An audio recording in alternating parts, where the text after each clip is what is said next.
The morning sun painted the palace walls golden as Prince Alexander walked through the royal gardens.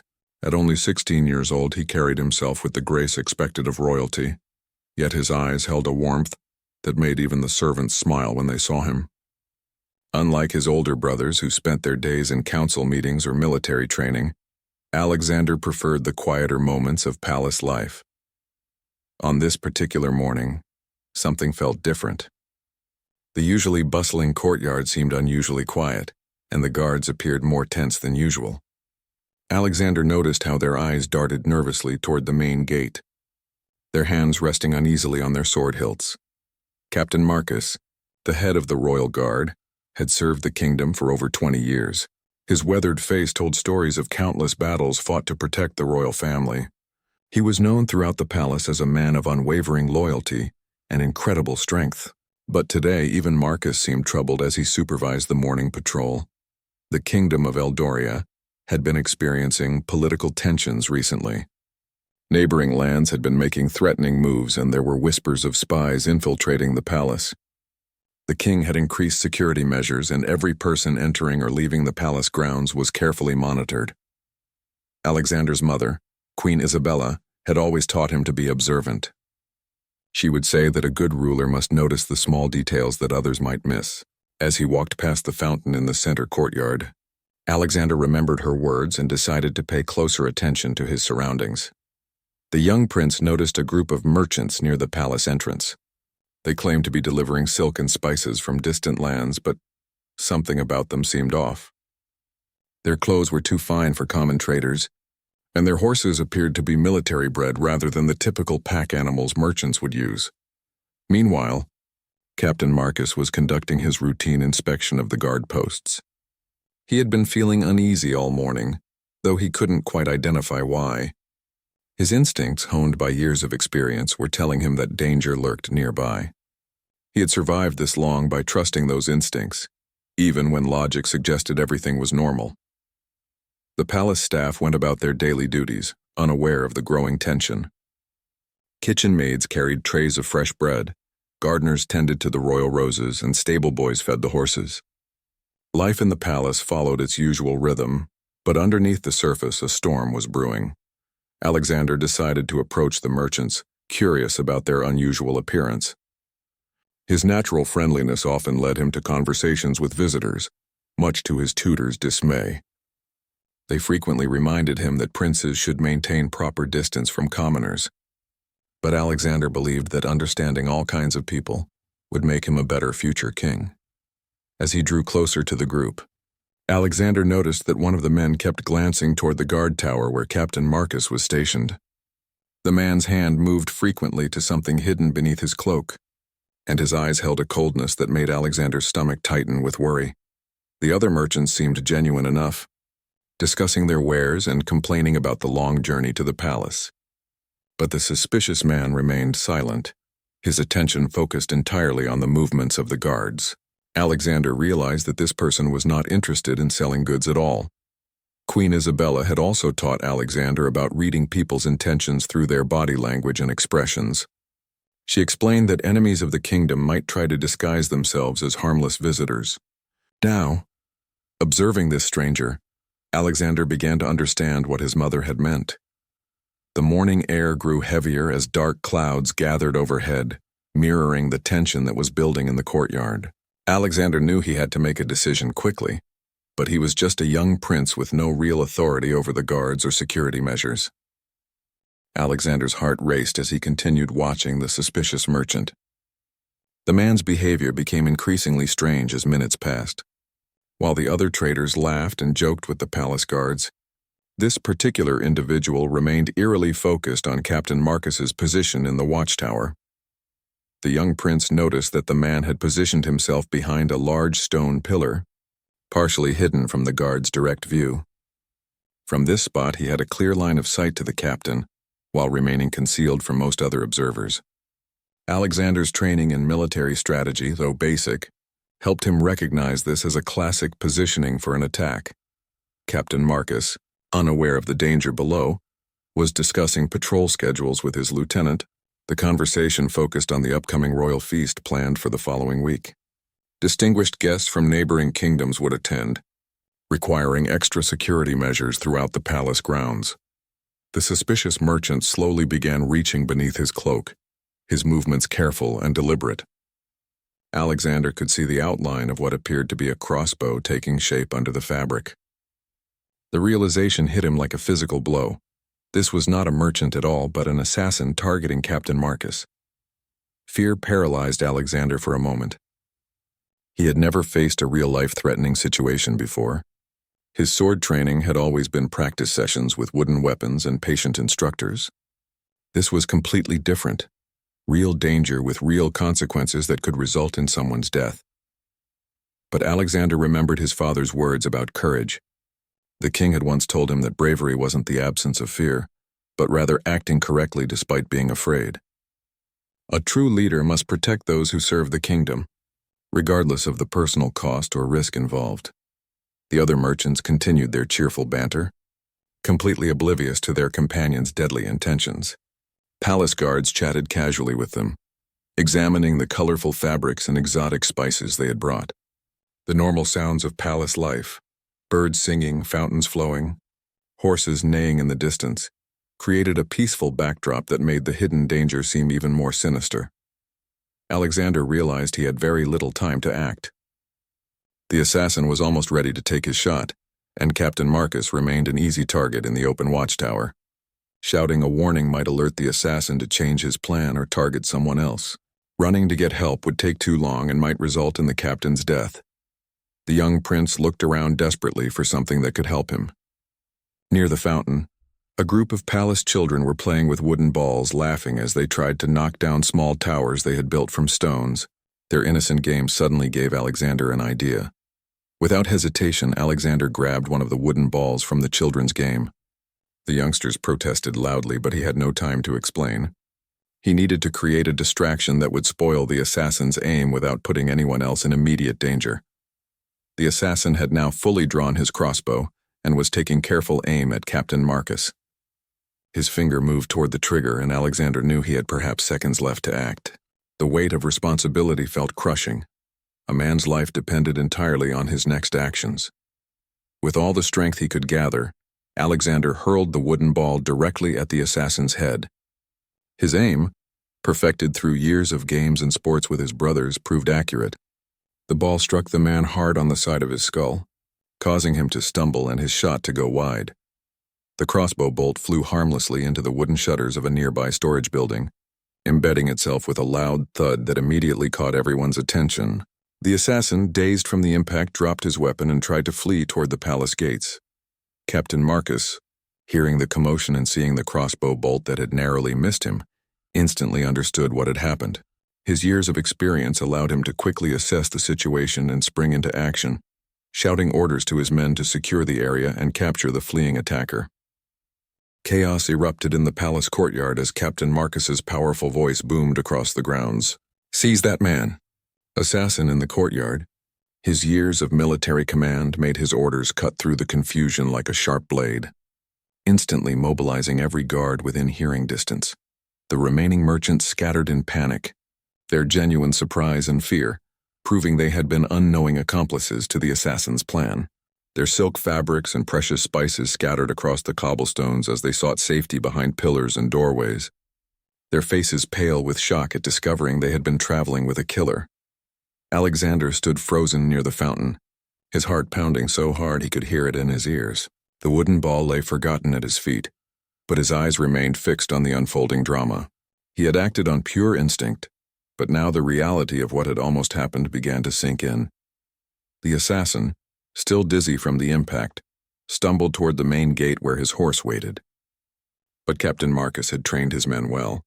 Within seconds, guards emerged from strategic positions throughout the courtyard, cutting off all possible escape routes.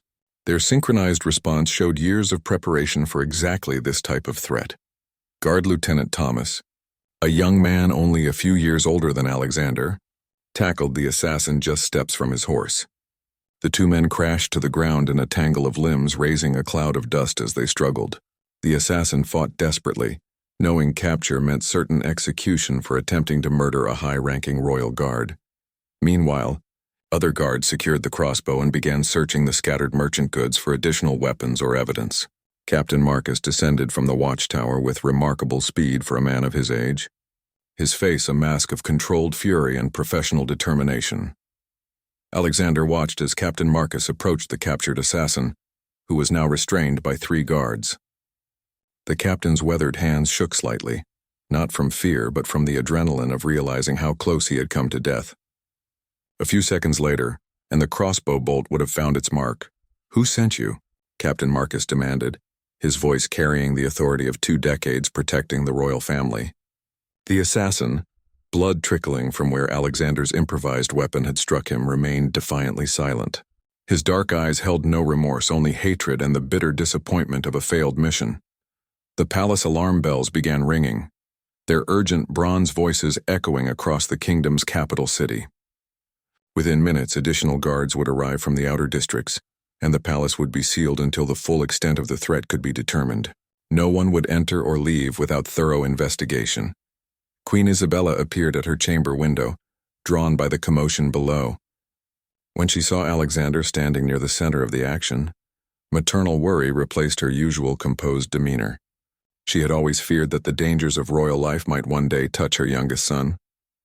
Captain Marcus finally noticed Alexander standing nearby and recognized the wooden ball on the ground. His experienced mind quickly pieced together what had happened. The trajectory of the crossbow bolt, the position of the ball, and the timing of events all pointed to one incredible conclusion. "Prince Alexander," the captain called, his voice gentler now but still carrying its usual respect. "Did you throw this ball at the assassin?" His question drew the attention of every guard in the courtyard, all of them suddenly realizing that their young prince had potentially saved their beloved captain's life. Alexander nodded, his throat too tight with emotion to speak immediately. The weight of what had almost happened, and what he had somehow prevented, seemed enormous for someone so young. He had always imagined that heroic moments would feel triumphant, but instead he felt overwhelmed and slightly sick. "Your Highness," Captain Marcus continued, stepping closer to the prince, "your quick thinking and brave action saved my life today. I owe you a debt that can never be fully repaid." The grizzled veteran's voice carried a tremor of emotion that surprised everyone present, including himself. The other guards began to murmur among themselves, their respect for their young prince growing exponentially. Stories would be told in the guard quarters for years about the day Prince Alexander threw a child's toy to stop an assassin's crossbow bolt from claiming Captain Marcus's life. Word of Alexander's heroic action spread through the palace like wildfire. Servants whispered excitedly in the corridors. Kitchen staff paused their work to discuss the incredible events, and stable boys abandoned their duties to hear first-hand accounts from the guards who had witnessed everything. King Edward received the news while reviewing trade agreements in his private study. The messenger, barely able to contain his excitement, stumbled over his words as he recounted how the young prince had saved Captain Marcus from certain death. The king's initial disbelief quickly transformed into a mixture of pride and concern for his son's safety. Queen Isabella rushed to the courtyard, her elegant gown trailing behind her as she moved faster than royal protocol typically allowed. When she reached Alexander, she wrapped him in her arms without regard for the watching crowd. Her relief at finding him unharmed overwhelmed all considerations of proper royal behavior. "My brave boy," she whispered, her voice thick with emotion. "You could have been killed if that assassin had turned his weapon on you." The thought of losing her youngest son to such violence made her hold him even tighter, as if she could protect him from all future dangers through sheer maternal will. Alexander felt the trembling in his mother's embrace and realized, for the first time, how truly dangerous his impulsive action had been. In the heat of the moment, he had thought only of saving Captain Marcus. Now, seeing his mother's tears and fear, he began to understand the broader implications of what had occurred. Captain Marcus approached the royal family with careful steps, his usual confident stride subdued by the emotional weight of recent events. Behind him, his men continued securing the scene, but their movement seemed almost secondary to the human drama unfolding before them.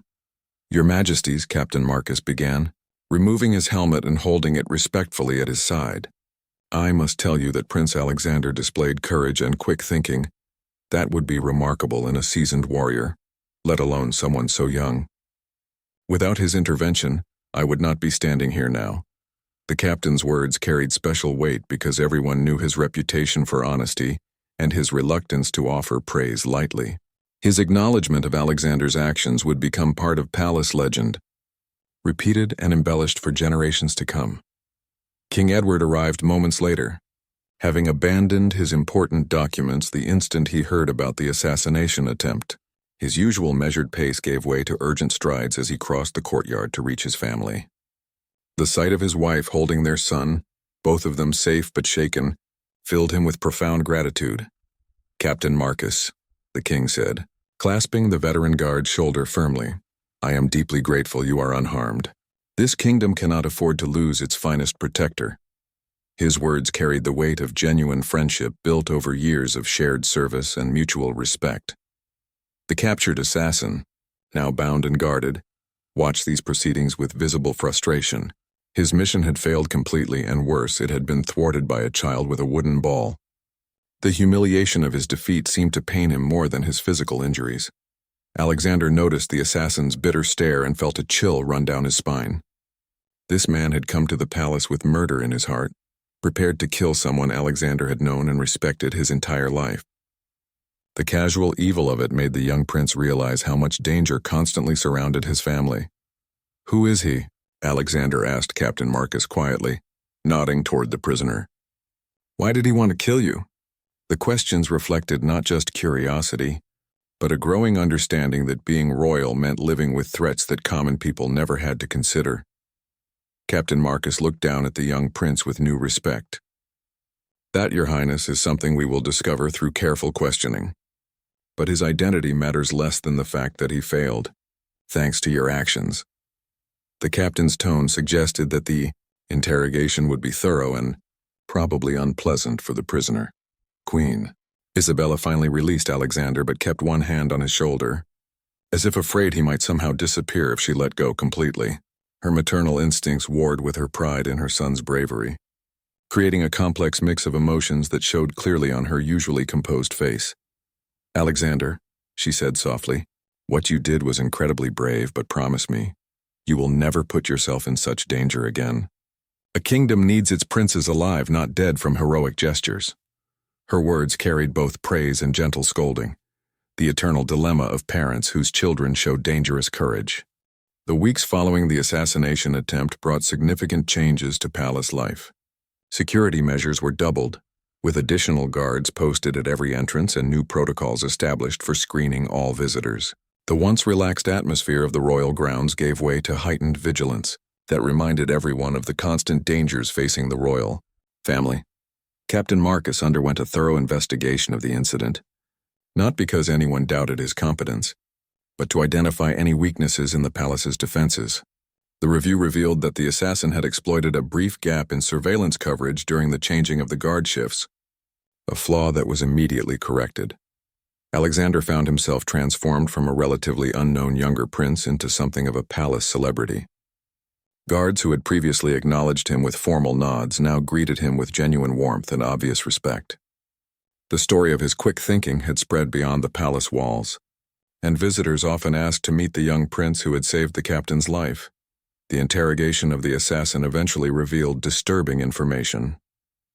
He was part of a larger conspiracy involving nobles from a neighboring kingdom who feared Eldoria's growing prosperity and military strength. The plot had targeted several key figures in the royal court, with Captain Marcus being just the first intended victim. King Edward used this intelligence to strengthen diplomatic relations with loyal neighboring kingdoms while quietly preparing for potential military conflicts with those harboring hostile intentions. The assassination attempt had served as an early warning of troubles that could have erupted into full-scale war if left unchecked. Alexander began receiving more advanced training in both combat and statecraft. His parents realized that their youngest son possessed natural instincts for leadership and crisis management that needed proper development. His tutors were instructed to include lessons on recognizing threats and making quick strategic decisions under pressure. Captain Marcus took a personal interest in Alexander's military education, spending hours teaching him about security awareness and tactical thinking. The bond between them had deepened from the shared experience, creating a mentorship that would influence Alexander's development for years to come. "Your Highness," Marcus explained during one of their training sessions, "what you did that day saved more than just my life. If that assassin had succeeded, it would have been the first step in a larger plan to destabilize our kingdom. Your quick action prevented a chain of events that could have led to war." The weight of this revelation amazed Alexander. His simple decision to throw a wooden ball had potentially altered the course of history for thousands of people. It made him realize that even small actions could have enormous consequences, a lesson that would guide his future decisions as a leader.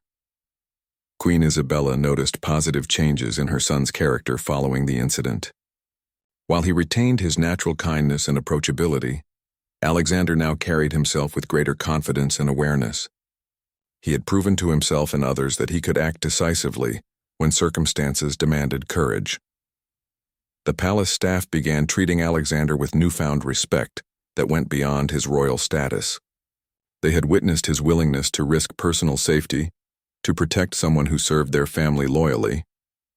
This demonstration of character earned him a type of loyalty that could never be commanded through royal authority alone. Other members of the royal court took notice of Alexander's actions as well. Nobles who had previously dismissed him as too young and inexperienced began including him in important conversations. His older brothers, initially skeptical of the praise their younger sibling was receiving, came to respect his proven ability to handle crisis situations. The wooden ball that had served as Alexander's improvised weapon was preserved and displayed in the palace's Hall of Honor. A small plaque beneath it told the story of how a young prince's quick thinking had thwarted an assassination plot and potentially prevented a war between kingdoms. As autumn arrived and the immediate crisis faded into memory, Alexander reflected on how profoundly the experience had changed him. He no longer saw the palace as simply his comfortable home, but as the center of a complex web of political relationships that required constant vigilance and wisdom to navigate successfully. The lessons learned that day would stay with Alexander throughout his life, shaping his approach to leadership and his understanding of the responsibilities that came with royal blood. He had discovered that being a prince meant more than enjoying privileges. It meant being ready to protect and serve others when duty called. Years passed, and the story of Prince Alexander's heroic action became woven into the fabric of palace tradition. New guards heard the tale during their training, learning not just about vigilance and duty, but about how courage could emerge from unexpected sources. The wooden ball remained in its place of honor, a simple reminder that heroism often came in humble forms. Alexander grew into a respected young man whose reputation extended far beyond the palace walls. Visiting diplomats and foreign nobles often requested audiences with the prince who had saved his guard captain's life, seeing in him a symbol of the honor and loyalty that defined Eldoria's royal family. Captain Marcus, now graying at the temples but still commanding the royal guard, never forgot the debt he owed to his young prince. As Alexander's military training progressed, Marcus became his most trusted advisor on matters of security and defense. Their relationship had evolved from that of protector and protected to one of mutual respect between warriors. The assassination plot that had been thwarted that day was eventually uncovered completely, leading to the arrest of several conspirators in neighboring kingdoms. The diplomatic crisis that followed was resolved peacefully, partly due to the respect other kingdoms had developed for Eldoria's young prince and his demonstrated character. Alexander's parents watched with pride as their son matured into a leader who combined compassion with decisive action. The qualities he had displayed in that moment of crisis, quick thinking, concern for others, and courage under pressure, became hallmarks of his approach to governance and diplomacy. The palace children who had been playing with the wooden balls that fateful day grew up telling their own children about the morning they witnessed a real prince become a hero. Their innocent game had provided the tool for preventing a tragedy, connecting their childhood memories to one of the most significant events in the kingdom's recent history. When Alexander eventually took on greater responsibilities in governing the kingdom, he often returned to the lessons learned from that crisis. He understood that threats could emerge from any direction, and that effective leadership required constant awareness of both opportunities and dangers. The display case, containing the wooden ball, became a popular stop for palace tours, with guides explaining how the young prince's quick decision had saved Captain Marcus and potentially prevented a war. Visitors left with a deeper appreciation for how individual actions could influence the course of history. Captain Marcus lived to see Alexander crowned as king years later, proudly wearing his dress uniform as he watched the young man he had helped train assume the throne. In his retirement speech, the old captain spoke movingly about how a wooden ball had saved his life and taught him that heroism could come from the most unexpected sources. Alexander's reign was marked by the same quick thinking and decisive action he had displayed as a 16-year-old prince. His subjects trusted him to protect them because they knew he had already proven his willingness to risk personal safety for the welfare of others.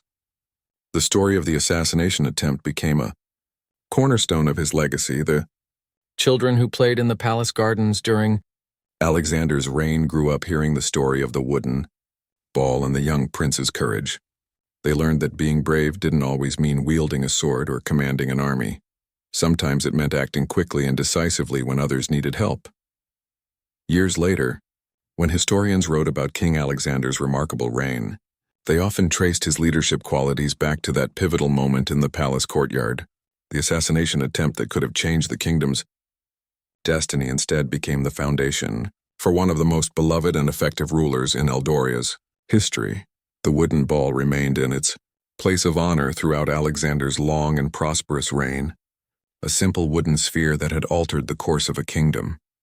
Palace visitors continued to hear the story of how a young prince's split-second decision had saved a life and potentially prevented a war, inspiring new generations to believe that anyone could make a difference when courage and quick thinking were needed most. In the end, the tale became more than just a story about preventing an assassination. It evolved into a timeless reminder that heroes could emerge from any background and that the most powerful weapons against evil were often the simplest acts of courage and compassion performed by those willing to put others before themselves.